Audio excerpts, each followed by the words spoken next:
Coucou tout le monde. Aujourd'hui, on est là pour faire une interview de Paul-Emmanuel. À mon tour, c'est à moi de lui poser quelques questions. Pour commencer, est-ce que tu peux nous dire comment tu es arrivé à devenir enseignant de Hatha Yoga? Alors j'avais fait une vidéo sur cet aspect-là, je vais le résumer parce que c'est vrai que c'est une longue histoire. En même temps, ça peut être très court. J'ai toujours été intéressé par des choses peut-être qui ne suscitaient pas l'intérêt chez tout le monde. Et donc avec le temps qui passait, j'avais beaucoup de frustration. Et j'ai découvert des livres sur la spiritualité quand j'avais 16-17 ans. Et à 18 ans, ma tante m'a offert un livre qui s'appelle Autobiographie d'un yogi et qui a été révélateur pour moi parce que j'avais l'impression en fait de redécouvrir au fil de la lecture quelque chose que je connaissais déjà. Donc c'était plus un souvenir qu'une découverte ou une nouveauté. À partir de ce moment-là, donc à partir de 18 ans, j'ai jamais lâché l'affaire de cette relation avec la spiritualité jusqu'à ce que ça devienne tellement important dans ma vie que j'ai décidé de le mettre en priorité. Et c'est une décision difficile parce qu'on a construit des choses avec le temps, des amitiés, des désirs professionnels, énormément de choses qu'on doit un petit peu abandonner parce qu'on se dit là je change vraiment complètement de route. C'est-à-dire que je vais devenir enseignant de yoga. C'est pas juste je passe de commercial à je vais dans la restauration. C'est déjà un gros changement, mais c'est pas le gros changement. Le gros changement, c'est quand on va dans ce monde du yoga, qui est un monde très connu, on va dire, en Asie, mais qui est très inconnu en France. C'est-à-dire que même encore aujourd'hui, t'es prof de yoga, on se fait toute une idée de ce que ça peut être. Donc cette vidéo, à mon avis, elle peut être intéressante pour démystifier le yoga et démontrer que quelqu'un de normal, parce que je me qualifie de normal par rapport à mon parcours, on peut avoir accès à quelque chose qui a énormément de valeur dans la vie de quelqu'un. Ok, mais précisément, est-ce que tu peux nous dire la raison principale pour laquelle tu es devenu prof de yoga? Alors, il y a ce désir intérieur personnel, mais j'ai envie de dire surtout, c'est quand j'ai rencontré Sadhguru. Alors, je fais une parenthèse sur cet aspect-là parce que j'ai tellement de gens qui réagissent sur le nom Sadhguru. Donc Sadhguru, c'est un nom qui est très, on va dire, connu en Inde. Gu c'est l'obscurité et Ru c'est l'action de supprimer. Donc les gourous en Inde sont des gens qui ont une expérience de la spiritualité suffisante pour apporter de la lumière, on va dire, dans la vie des gens, pour faire très court. Et donc Sadhguru, c'est un nom comme il y a professeur, comme il y a chercheur, voilà, c'est un titre plus qu'un nom. Il a utilisé ce titre pour se définir. Et donc, après cette parenthèse, lorsque j'ai rencontré Sadhguru en 2012, le week-end que j'ai passé en sa compagnie a été tellement incroyable dans mon expérience en tout cas, que j'ai considéré qu'à ce moment-là, il fallait que j'avance dans ce sens de façon encore plus forte. 2012, 2013, 14, 15, 16, 17, il s'est passé énormément de choses. Et en 2018, j'ai eu l'opportunité de faire l'école ici, tout simplement parce que ce que m'avait apporté le yoga, et je ne vais pas dire ce que m'avait apporté Sadhguru, parce que Sadhguru se définit comme quelqu'un qui vient simplement rapporter l'essence même du yoga sur la planète, enfin en tout cas il n'est pas tout seul bien sûr, mais aux gens qui le souhaitent. Et moi ça m'a tellement apporté que je pense que c'était important de faire un relais sur toute la partie occidentale, la partie française, parce que je trouve qu'on n'a pas bien compris ce qu'était le yoga. On le confond avec de l'ésotérisme, avec des choses qui appartiendraient à un monde qui n'est pas tangible. Alors que pour moi, le yoga, c'est quelque chose de tout à fait pragmatique. Moi, je l'utilise dans ma vie pour améliorer mes relations avec les gens, la perception que j'ai du monde, la façon dont je me perçois moi et justement les autres. C'est un outil de bien-être. Et je suis content parce que Sadhguru le voit et le définit tout le temps comme ça. Toutes ses vidéos, c'est la transmission d'outils de bien-être. Et moi, vraiment, je le vis comme ça. On peut se tromper et penser que le yoga, ça va nous amener à faire des expériences mystiques.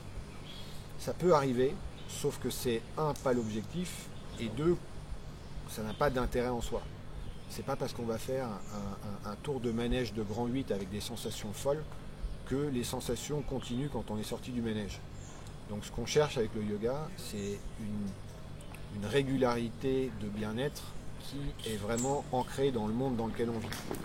Et pas quelque chose qui nous amènerait dans le ciel, dans un monde qui n'existerait pas. Donc pour moi, le yoga, c'est très concret. Parce qu'on est prof de yoga, les gens, je ne sais pas ce qu'ils s'imaginent exactement, mais ils ont toujours des questions. Est-ce que c'est normal? Il m'arrive ça. Je dormais bien avant, maintenant je dors plus. Ou tu as dit que les pratiques, c'était censé nous donner la pêche. Là, je ressens une fatigue immense. Est-ce que c'est normal? Alors il se pose la question, est-ce que c'est normal? Et quand on tombe dans le sujet de la vie en général, qu'est-ce qui est normal? Et quand on est dans la spiritualité, alors là, je trouve que c'est le milieu dans lequel il y a plus de choses étonnantes. La chose qui est super importante dans l'aspect du yoga, c'est de bien différencier les perceptions qu'on peut avoir avec les 5 sens de la spiritualité. La définition de la spiritualité, c'est ce qui n'est pas physique, ce qui ne vient pas de ce qui est physique. Et donc, on peut se poser la question, qu'est-ce qui ne vient pas de ce qui est physique, puisqu'on est toujours en contact avec nos 5 sens. Quand on vit une vie normale, on est tout le temps en contact avec les 5 sens.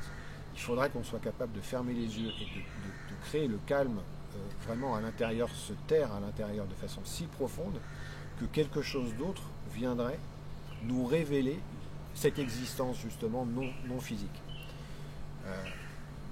La difficulté du chemin, c'est souvent, quand on fait un stage sur Yoga Kriya en Gamardhana, des gens qui essayent de comparer ma vie d'avant avec ma vie d'après. Avant la pratique, il se passait ça. Après la pratique, maintenant il se passe ça et ça. Là vraiment, tous les maîtres, évidemment Sadhguru y compris, nous invitent à ne pas faire attention à toutes les fluctuations qui pourraient arriver après les mouvements d'énergie provoqués par les pratiques. Quoi qu'il arrive, je continue sur le même chemin, parce que de toute façon, il y aura des hauts et des bas, et ça fait partie du jeu. Même si on vient pour se nettoyer, on vient pour élever sa conscience, et donc acquérir plus de bien-être, eh bien ça peut passer par des moments difficiles, par un nettoyage. Ce n'est rien d'autre qu'un nettoyage, c'est la définition même de Bhuta Shuddhi, le nettoyage des 5 éléments sont possibles avec les pratiques. Et donc c'est important de garder de la distance entre tout ce que je vis au quotidien, mes peurs, mes doutes, mes joies aussi, et la pratique. Donc comme un rail, je pratique le matin, je ne me pose pas de questions et quoi qu'il arrive, je continue. Ça c'est la bonne attitude du yogi. Et quand on n'est pas encore un yogi, eh bien il n'y a que des questions, il n'y a que des doutes. Est-ce que j'ai fait le bon choix? Est-ce que c'est bien pour moi? J'ai un petit peu mal au coude, j'ai un petit peu mal au genou, il faudrait que j'arrête. Et ça fait partie du chemin. Ça fait partie du chemin. C'est celui qui transcende tous ces doutes-là, qui se retrouve un jour à regarder dans le rétroviseur et à se dire « Ah ouais, c'est le meilleur choix de ma vie ». Mais c'est pas un chemin facile. C'est pour ça qu'il y a peu de monde finalement à se retrouver dans un état de conscience élevé. Je ne parle même pas de celui de Sadhguru, mais bien avant encore. Des gens qui sont calmes, des gens qui sont capables de gérer leurs émotions, qui sont réguliers dans leur façon d'être dans la vie. C'est pas quelque chose qu'on rencontre souvent. Est-ce que tu considères, avec toutes les années de pratique de Hatha Yoga que tu as, qu'il y a eu une transformation chez toi? Une transformation chez moi? Oh là là là là. Et bien c'est pour ça que je suis devenu prof de yoga, c'est parce que la transformation a été tellement folle. Parfois les gens pensent que j'ai toujours été un peu comme je suis aujourd'hui. Non, il faut savoir que j'ai commencé, moi quand j'avais 18 ans, 19 ans, 20 ans, la seule chose qui m'intéressait dans la vie, c'était de faire la fête. Je passais mon temps à faire la fête avec mes copains. C'était le seul but de la vie, c'était profiter et faire n'importe quoi. Je crois que j'avais la palme d'or de l'immaturité. Et ça a duré un certain temps, jusqu'à 25-30 ans. je ne comprenais pas du tout ce qui était obligation, tout ce qui était chose que la vie nous imposait à faire. Moi, je les refusais. Je passais mon temps à boire et fumer des cigarettes, voire parfois aussi des pétards. J'étais dans une bulle imaginaire de ce que la vie était vraiment.